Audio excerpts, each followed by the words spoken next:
Hi, today I want to talk about all the systems that I used to heal myself and why I think it's so important to use multiple systems to handle the situations that come up. Because if you're just using one system, like the medical system for example, they can use antibiotics and that makes things a little bit better. But if you don't use binders, the binds to the toxins, your liver and kidneys are going to be overburdened, and you're still going to have a lot of toxins floating around in your central nervous system and in the rest of your body, which has detrimental effects for you.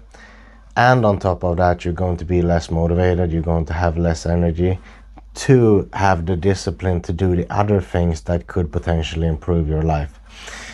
So that's why I think it's so important to look at it from a holistic perspective. We take the best from chemistry, and we take the best from biology, biohacking, naturopaths, and combine it together with new age thinking like spirituality, for example.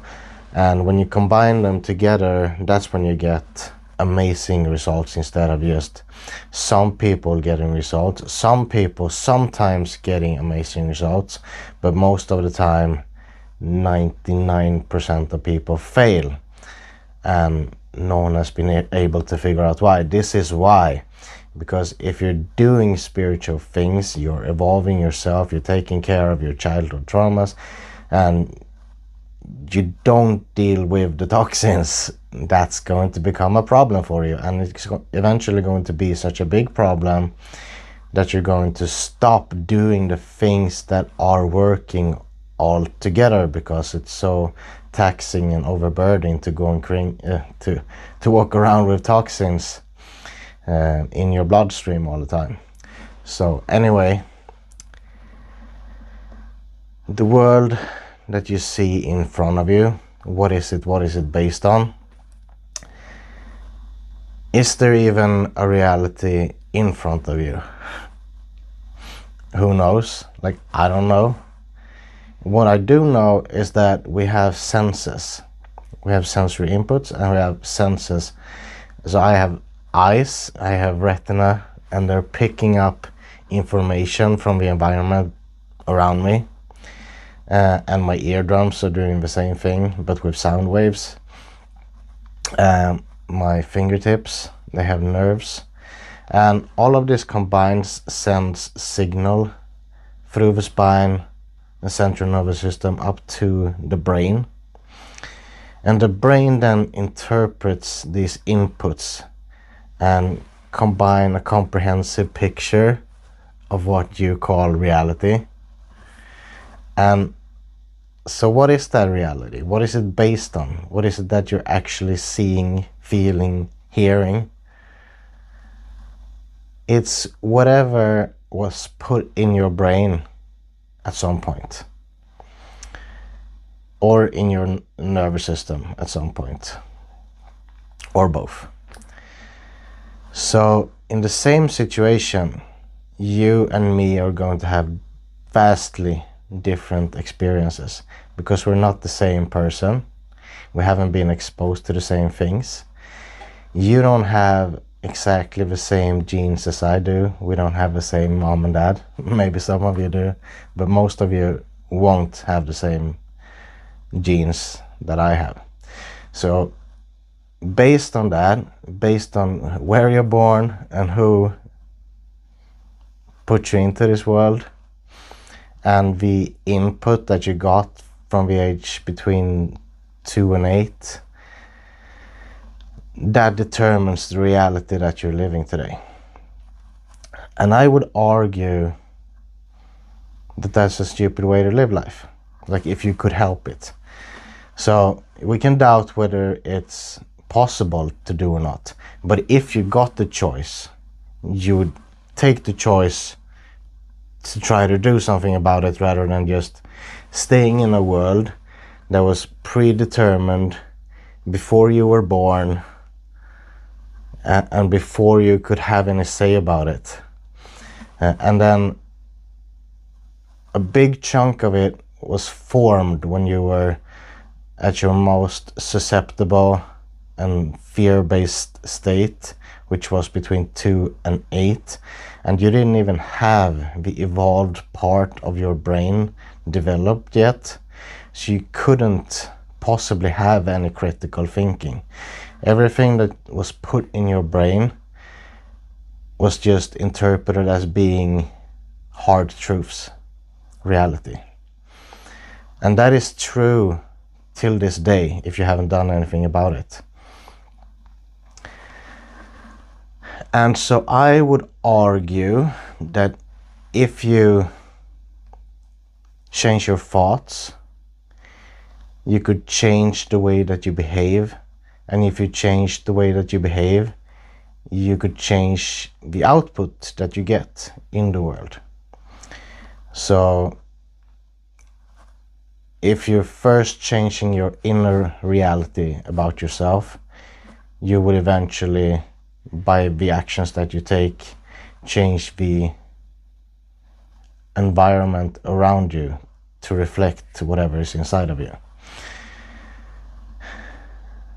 How do we know this to be true? I think that the biggest evidence that we have that this is true is that there are studies that show 3 groups. So one group went to the gym and trained their biceps for a week. One group was the placebo group that did nothing. They neither thought about training their biceps, nor did they go to the gym to actually train their biceps. And then there was one group who did not go to the gym, but they sat in a chair and thought about growing bigger biceps. And at the end of the week, the people who went to the gym and trained their muscles got the most amount of muscle protein synthesis, like their muscles grew the most, unsurprisingly. And the group that just thought about growing bigger biceps, they built 2/3 of the muscle that the group that actually worked out did. So you can actually sit at home, think about growing your biceps, and growing your biceps almost as much as someone who goes to the gym to grow their biceps. Now, so if you can change how big your biceps is by just thinking, I am pretty convinced that you can also change, I am not worthy of success. I don't deserve to have a functioning life, a happy life. I don't deserve to have abundance. I don't deserve to be healthy. I don't deserve to have a brain that is working better than it ever had before. All of those things are changeable, in my opinion, given the fact that you can actually grow your freaking biceps by just thinking about it. So that's all the proof that I need, to be honest. So you can change the size of your biceps. You can change your thoughts, and your thoughts will change your actions, and your actions will actually turn on different genes in your body. So your actions will actually tell your genes to either let diseases grow, for example, or step up the immune function, give more energy to the immune system, for example, so that you defeat diseases. So that way I'm pretty sure that we can change whatever we want just based on thought alone. And so the objection that I inevitably get after that is, okay, that sounds all fine and well, and I'm sure that there are people that are like godlike messiahs sent out from outer space. They can do this, like they're the Elon Musks of the world. They can just sit in a chair, think about growing biceps, and then don't see the results of getting bigger biceps because you can't see it with your eyes,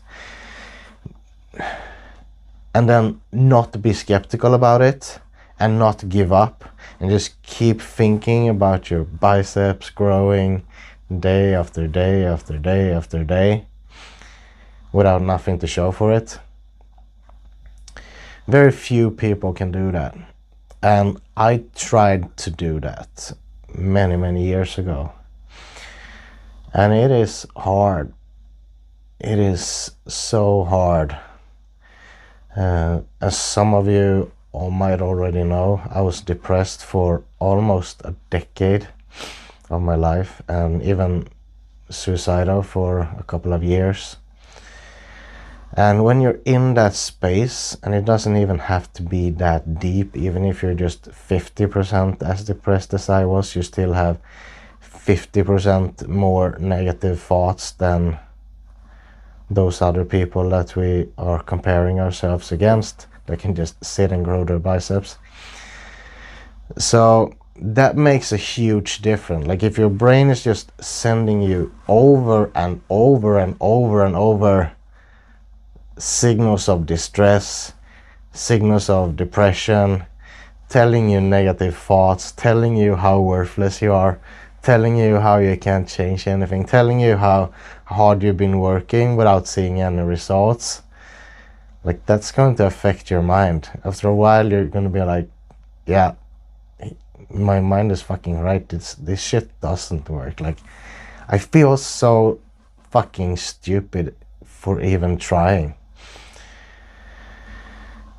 And that's how I felt as well. And it's so hard to keep doing anything in life. Like when you're depressed, it's hard to even get out of fucking bed. You don't want to go to the gym, you don't want to eat, you just want to feel sorry for yourself. And everything that happens is just, I knew that the world was out to get me. Not that you would say those words, but that's how I felt. Like, you see how everything just goes to hell all the time. Everything happens exactly the opposite of the way that I wanted to. Like even small, minuscule things that you wouldn't even notice when you're healed and happy and not stressed out. Like the same shit would have happened to you, but you don't even notice it because you're in such high vibration that it doesn't even enter your mind. But it could be like, I was going to start the car and I didn't find the hole for the key, and I was like, this fucking car, this fucking key. And I get mad at small, minuscule things that doesn't mean anything. And that doesn't happen when you're not in that state. So I have a lot of compassion, empathy for people that are depressed and even suicidal, because I know how hard it is to get out of. I think that the missing piece is the toxins. Because if your brain and your whole body, your nervous system, your liver is always being poisoned, of course you're going to have negative thoughts. Of course that's going to steal your energy. Of course that is going to make you unmotivated. Of course that is going to give you negative, repetitive thoughts, or even suicidal thoughts. Of course you're not going to see any hope if you just keep getting poisoned every day and it never ends. It's like your body's working overtime and your liver is doing everything it can. You're sleeping 16 hours a day, and it's like, I feel fucking worse. Like, who wouldn't give up after that?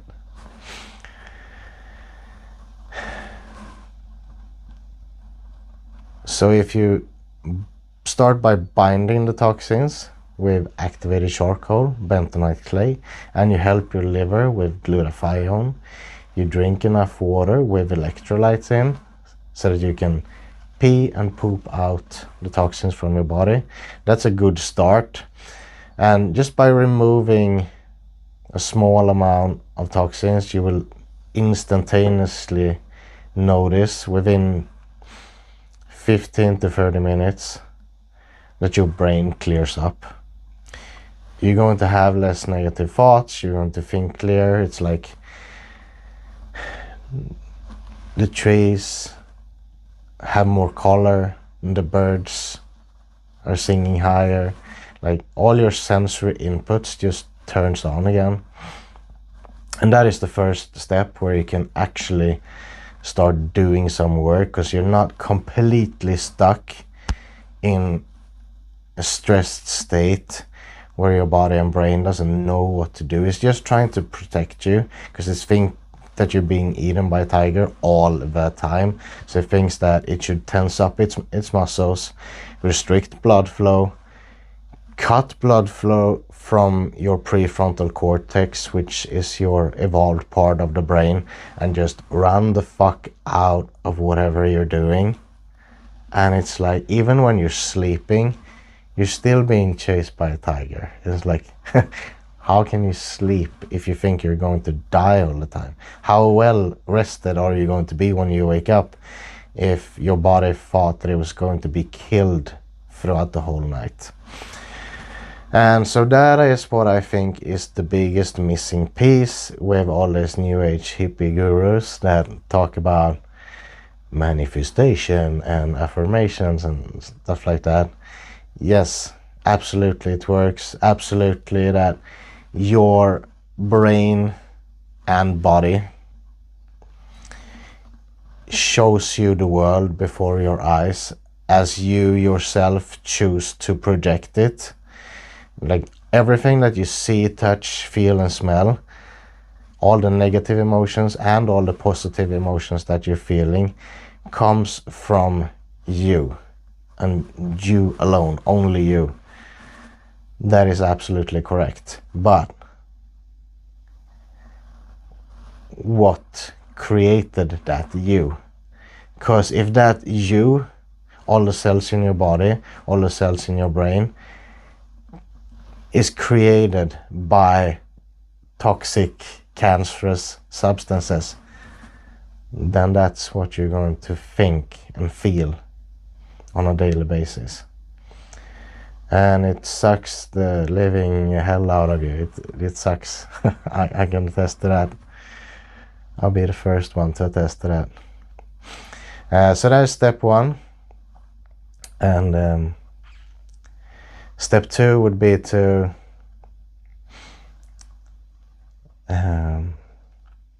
make your nervous system come back online again, so to speak, and calm it down. Go into parasympathetic rest and digest mode.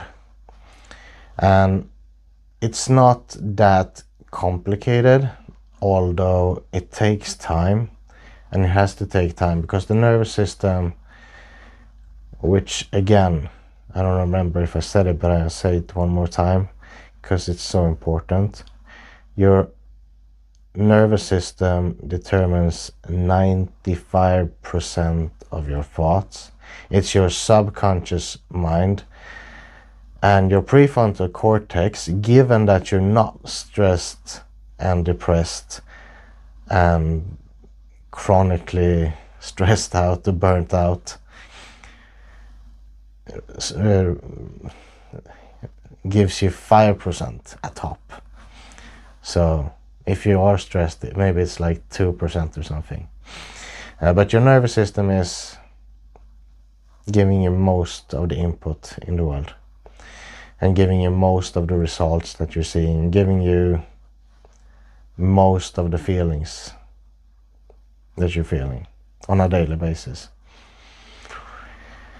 And so how do you make the nervous system relax? Well, first of all, you have to remove the offender, so to speak. So if you have like a real physical offender, which to be honest, I find rare, like very rarely is it just a physical person or a physical situation. It's more often than not that you're projecting your inner insecurities onto something in the external world so that you don't have to look at whatever is inside you. So for example, I used to project onto my girlfriends that they're treating me in the wrong way. That I was taught by my parents that I shouldn't be accepting. But their reality is completely different from mine, so they have different opinions, and they don't think they're disrespectful to me, even though I think they were. And so I say, it's your fault. And then they say, well, I didn't know. But in the end, it's my fault and my responsibility and my nervous system that is giving me that input, because their thoughts don't affect my thoughts directly.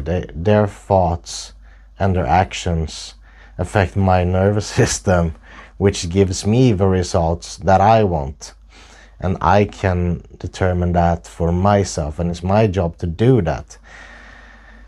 And if I don't want to do that, if I feel that it's too scary to look inside of myself and look at my own flaws, I can say, it's your fault, it's your fault, it's your fault, it's everyone else's fault.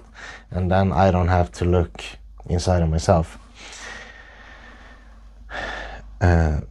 So I find it very rare there's actually something like that going on. But if you are being beaten in your relationship, if you're being abused in any way, physical or psychological, or I guess mold toxicity would fall into this category as well, or some kind of environmental toxin that are ruining your life in any way, then get rid of that. Let's start there. That will lower your nervous system function, or your stress function of the nervous system, a little bit. But it's still not going to be just removing the offending piece. It's not going to be enough to make the nervous system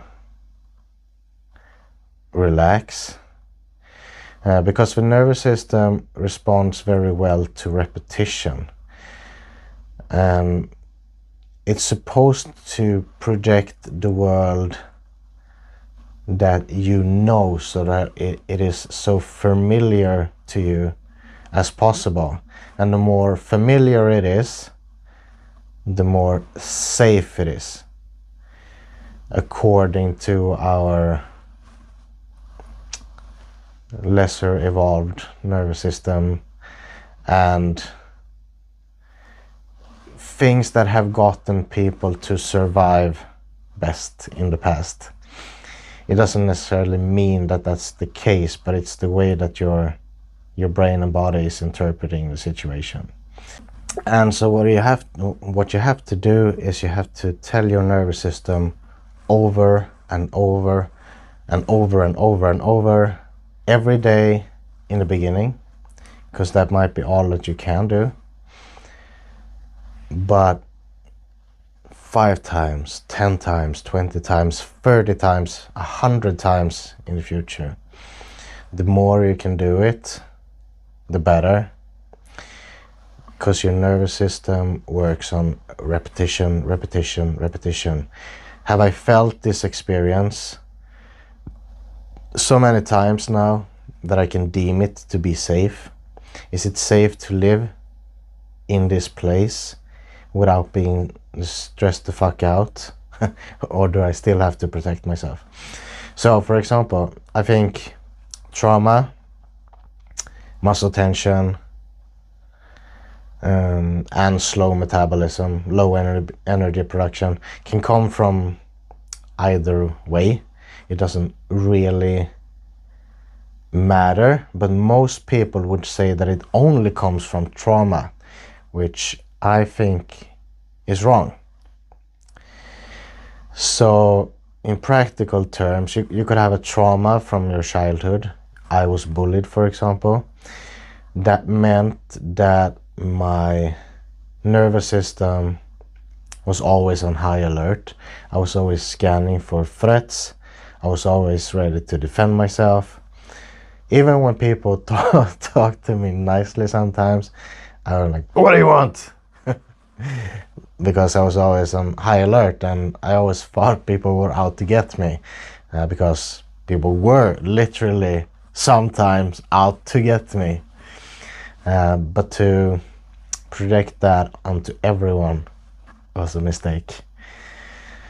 So my nervous system was on all the time, and when you are stressed out, you're supposed to run from a threat, get eaten, or survive, and then it's supposed to be over. You're supposed to go home, relax, shake it off, and move on. But that didn't happen to me. It never happened. Because I was being bullied at school. I had trouble at home. And I've always felt that I was being chased by something. And when it kept going on day after day after day after day, week after week after week, year after year after year, eventually your nervous system says, this is our normal state now. We're never going to leave the stressed out state. We're going to stay here forever, because you never know when someone is going to attack you. We never know when you're going to eat something that might trigger an allergic reaction. We don't know when your mom is going to yell at you. We don't know anything. So we just keep you ready at all times. And so when you are ready to run, you want to take all the blood that you have, remove it from your prefrontal cortex, so you basically become brain dead if you aren't already. And you constrict your blood vessels, so all the blood goes to your extremities, so that you can run away from whatever is trying to chase you. And eventually you get muscle tension, neck and upper back, lower lumbar spine, and also the pelvis area, a solar plexus here in your chest, for those who aren't watching. Those are very common areas in your jaw as well. So people who clench their jaw at night, for example, definitely stressed out, just saying. So then you tense up, and when you tense up, blood gets even less distributed to those areas. So you tense up, and when you tense up, your body also finds out eventually that it cannot deal with everything that is going on. It can't deal with all the bullies, and it can't deal with all the toxins that are coming in. And so bacteria takes the opportunity in place to take over your body and overgrow at places where they shouldn't be. Small intestine is probably the first one that gets attacked, and the vagina is very common as well. So you get either bacterial or fungi overgrowth. And normally you have around 30 trillion bacteria living in your large intestine. And your small intestine, paradoxically, because it's called small intestine, but the small intestine is actually a lot bigger than the large intestine. And so when they start moving up there, they can take a foothold in the trillions as well. And so let's say that you now have 50 trillion bacteria living in your body in different places. So the vagina, the small intestine, the gut or the stomach area, the throat, the mouth, the sinuses, the nose, sinuses here, around your eyes and in your ears, and all over your skin for that matter as well. They sit there 24 hours a day. And first of all, they're creating baby organisms, so they're creating baby fungi. And they're eating your food, they're taking your nutrients to survive. They're taking your iron so that you can't make energy. And then they create toxic byproducts of their metabolism 24 hours a day. 365 days a year, year after year after year after year. And that becomes a lot eventually.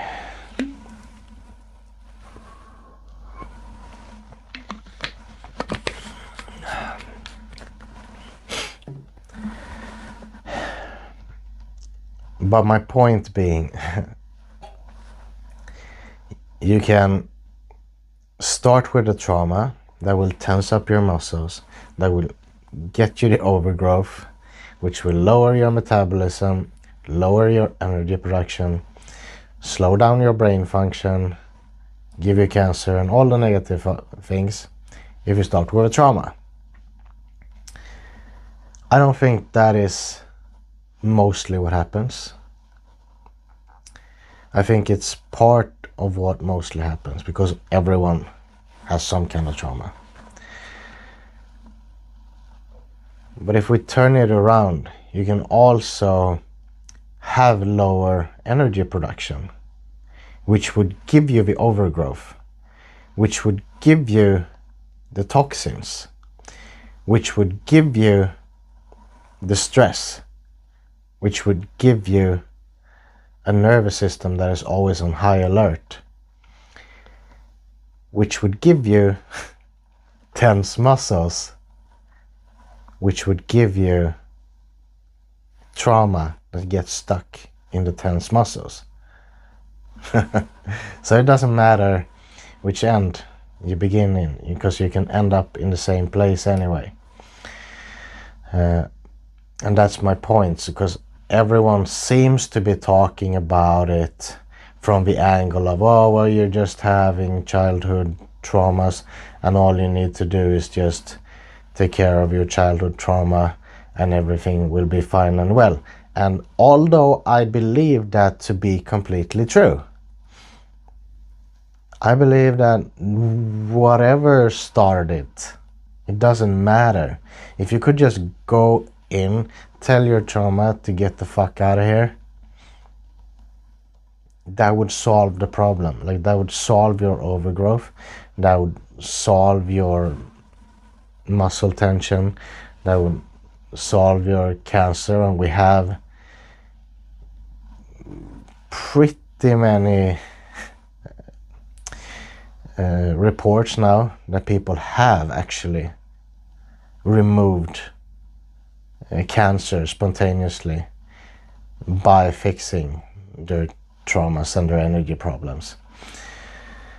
But I think that the bunch of people that can do that is so completely irrelevantly low that it's not a viable solution. Like, it's not something I want to recommend to people, because the probability of success is way too low. So if there is anything that I would like to recommend to you, I would have to think, is this going to help you? And the answer has to be yes, of course. But also, what are the probability that you will actually succeed? and that also have to be high.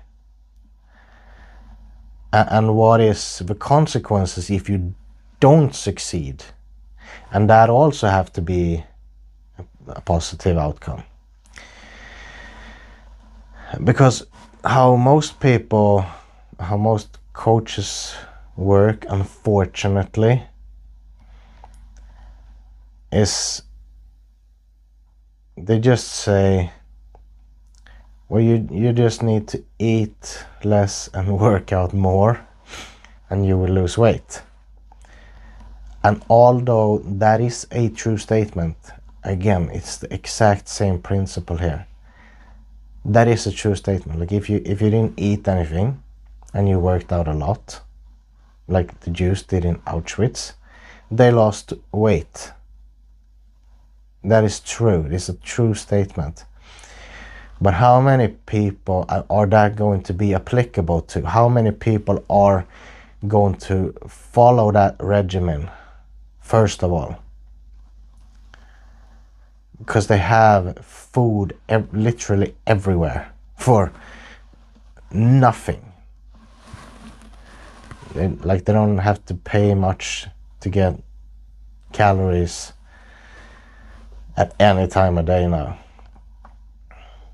So barely anyone is going to be able to follow that. I would definitely not, under any circumstances whatsoever, be able to follow that. And I consider myself a very disciplined person, so just to put it in perspective. So the rate of probability of success is extremely low to begin with.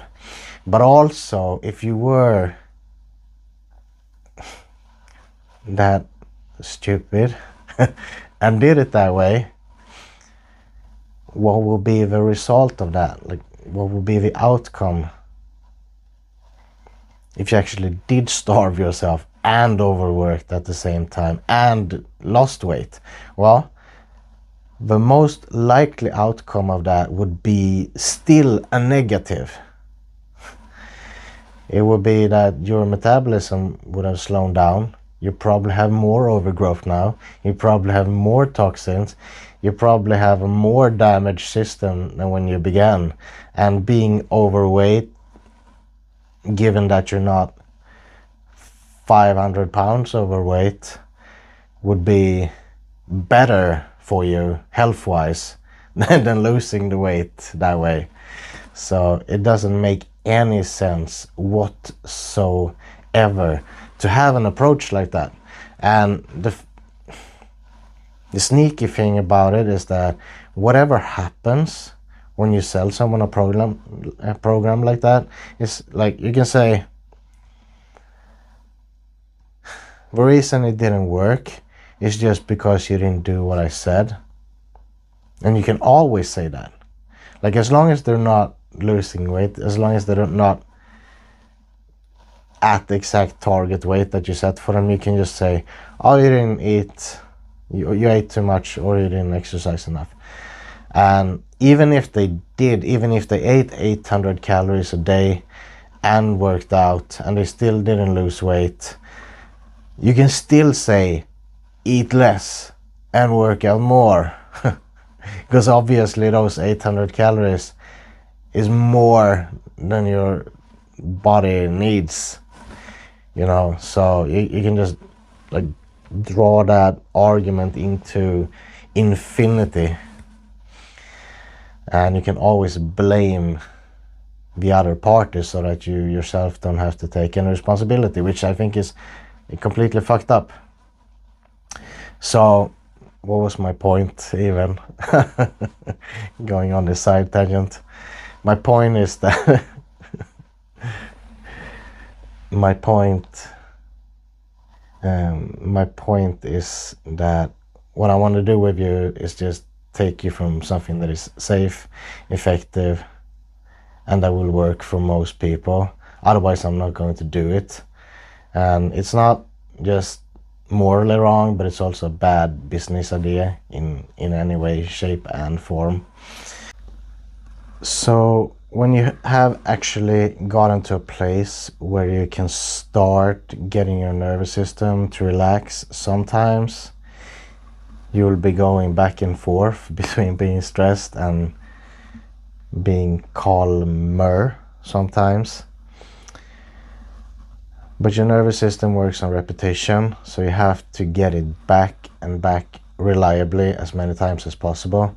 What are the easiest ways to do that? The easiest way to get your nervous system back to parasympathetic rest and digest is to, in my personal opinion,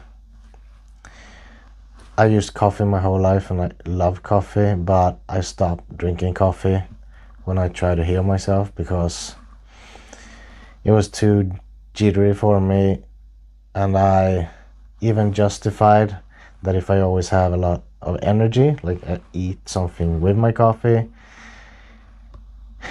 it would make things better, and it did.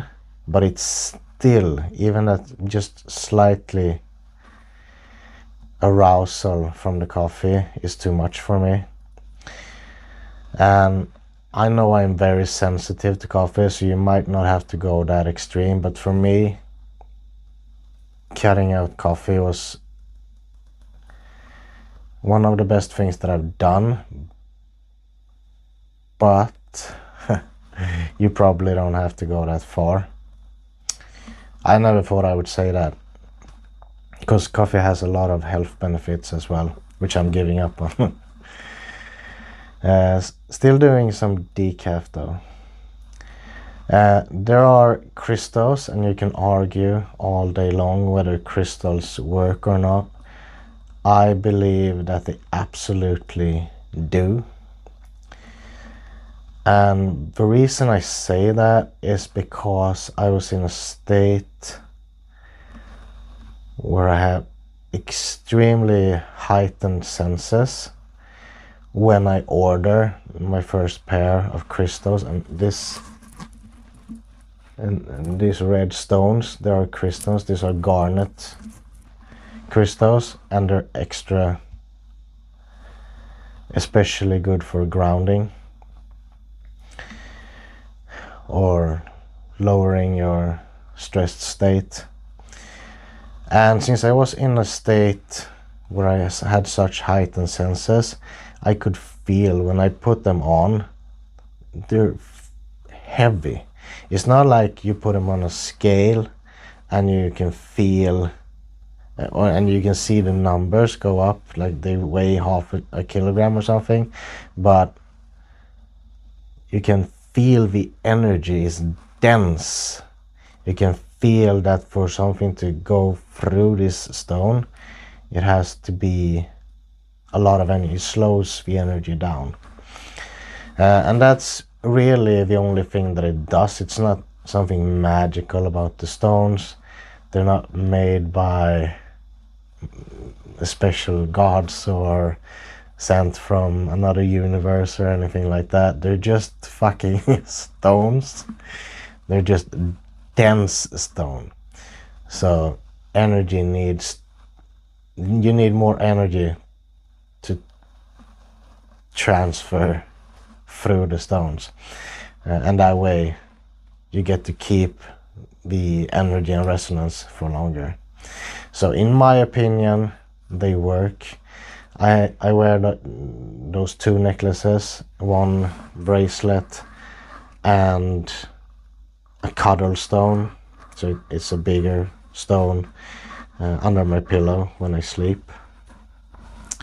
There's an armband or a bracelet, I believe you can call it, that is called Neurostim, and you wear it and it's supposed to stimulate your vagus nerve, and your vagus nerve is what determines whether you're in fight or flight.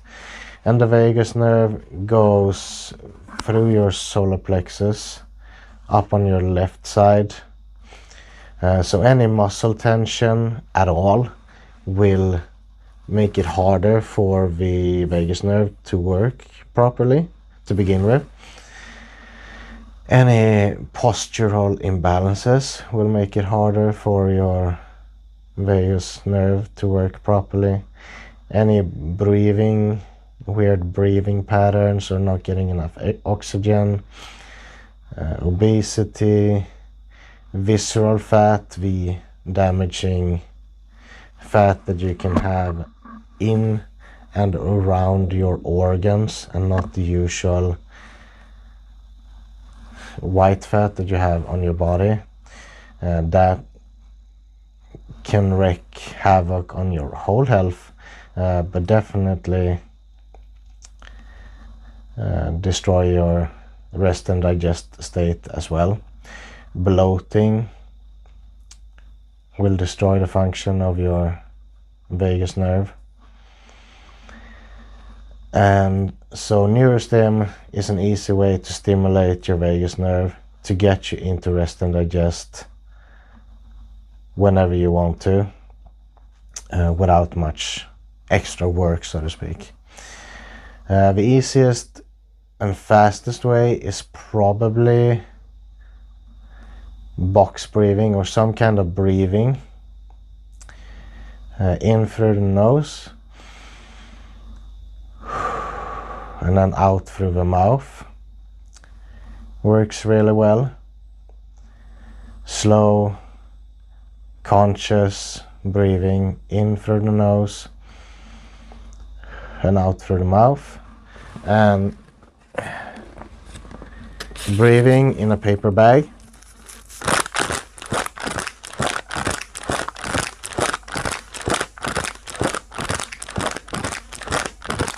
Will increase the amount of carbon dioxide in your body and decrease the amount of oxygen, so you get less reactive oxygen species, which makes less inflammation, which makes less stress. So breathing in a bag is a really great idea, and I've never, in the years that I've done this, been even slightly at all close to fainting or anything like that. But if that were to happen, stop immediately, ask your doctor for help, and don't do it while you're driving, just to be safe. And don't do it while you're doing cold baths either, which I did, which was absolutely stupid. But doing cold bath, on the other hand, is another way to get you into parasympathetic rest and digest state. And it might sound paradoxical because you're literally stepping into something that is freezing cold, and you're bound to get a stress response from that, which is correct. You do get a stress response, and then your body overcompensates by going into rest and digest more than it would have done had you not done the cold shower or the ice bath to begin with. So cold is another good way. Trauma release, everything that you can do to let go of the emotions, everything that you can do to let go of the tension. So massage, getting rid of the tension, I use acupressure mats and with those small spikes on. So I use it on my back and I use it on my stomach and everywhere I can get, really. That works really great for me. It both stimulates the muscles to let go of their tension, but also it tells your nervous system that you have nails in your skin that are penetrating into your flesh. You're supposed to be stressed by this, but then the longer you lie there and you don't freak the fuck out, you just relax. You tell your body to, you know what? It might be a stressful situation, but I don't need to freak the fuck out. I can just be here, have nails penetrating my skin, and be fine with it. It's not a problem. I've done this before.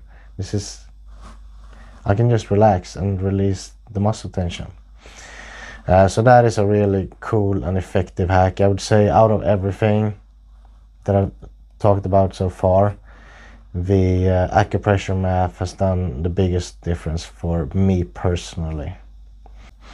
And so you can do these things repeatedly, and every time you do, you're giving your nervous system a little signal that this is okay, we can do this, it's fine, don't freak out, you don't have to be stressed all the time, we got this under control. But it also works on repetition, as I said, so you have to do it over and over and over and over. And the way to signal to your nervous system that this is one of those states, you remember? I've talked to you about this before. Can you recall it or repaint that same situation? So something that anchors your mind and body to an experience that is not stressful. And this is going to be the goofiest part of all. So what I do is a technique that I learned from a guy. His name is Tyler Watson. I met him at the conference with Dave Asprey. I hope this works, and according to all my research and my own experience, it does work like a freaking charm. And this is just part of it. Like if you want to buy his whole program, you go do that, and he has like a quadrillion other exercises that you can do that makes it even more effective than what I'm going to teach you. But let's say that you're experiencing a negative emotion, a limiting belief. You're like, I can't do this, this is too hard. And if you're not experiencing a negative emotion right now, you can project or create a negative emotion by taking a place where you probably have a trauma, which for all of us with gut issues is definitely the solar plexus. So if you keep tapping on your solar plexus, that will get the muscles to relax, and when the muscles relax, they will release some of their toxins, which will release the trauma. And so now you have some kind of trauma, whether you are aware of it or not, that is circulating in your body. And now you have a window where you can say, this is a situation, this is based on a memory, not from your brain, but from your cells in your solar plexus, that you created a long time ago, maybe when you were 2 years old even. That is based on the information that you had when you were 2 years old, which is based on your parents' genes and your parents' experiences, and all the limited amount of own experience that you've had at 2 years old. Now it's free, it's loose in the body, it's not being held in a tight muscle anymore. Now you have the ability and the window and the time to change it into whatever the fuck you want. And so if you keep tapping on the area, you're releasing a trauma. I don't know what trauma is coming up for me now, but it's something, because no one is 100% completely relaxed. And then I say, I want this cell in my body to say, I am abundant, I am worthy of success, I am good looking, motherfucker, and I deserve to have all the wealth and health and nice, wonderful, thoughtful people in my life that I love more than anything. And then I align that. And aligning means that you're making it part of yourself. So first we go into our rest and digest system, and you do that by breathing into your nose. And at the same time, you're tapping on your forehead and back to the beginning of your spine. So in through your nose, out through your mouth, and then you begin on the forehead again. So you don't go backwards, you always go backward, you don't go forward.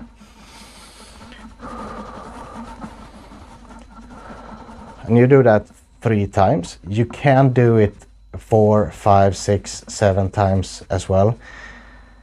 The more you do it, the more you tell your body to be in its rest and digest state. So it only makes you more parasympathetic, which is the thing that you want. So it doesn't hurt to sit like this all day during your meetings and everything.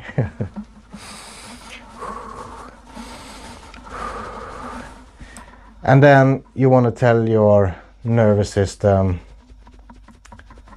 you're scared, you're evoking some kind of trauma, and you can do that by hyperventilating. So,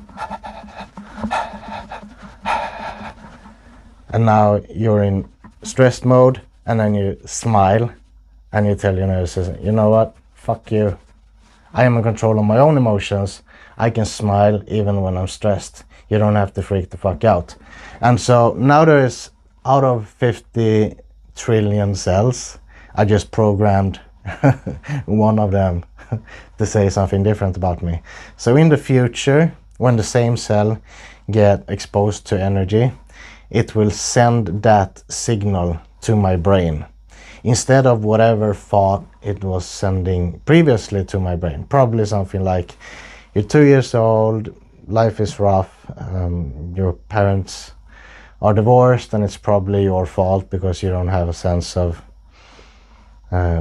what is what, and you don't have a evolved thinking brain, so you cannot even understand that there are other people in this world than yourself. And that is the trauma that I've been living with my whole life up until just a few seconds ago. And we all have a lot of programming that is that way, and it's way suboptimal. Like there's 100% guaranteed, in my opinion, that you can reprogram yourselves to way better things than your 2-year-old self could do when it was in a stressful state. And so I hope this was helpful. I hope you can get some value out of seeing how goofy my methods are. And till I see you next time, guys. Thank you.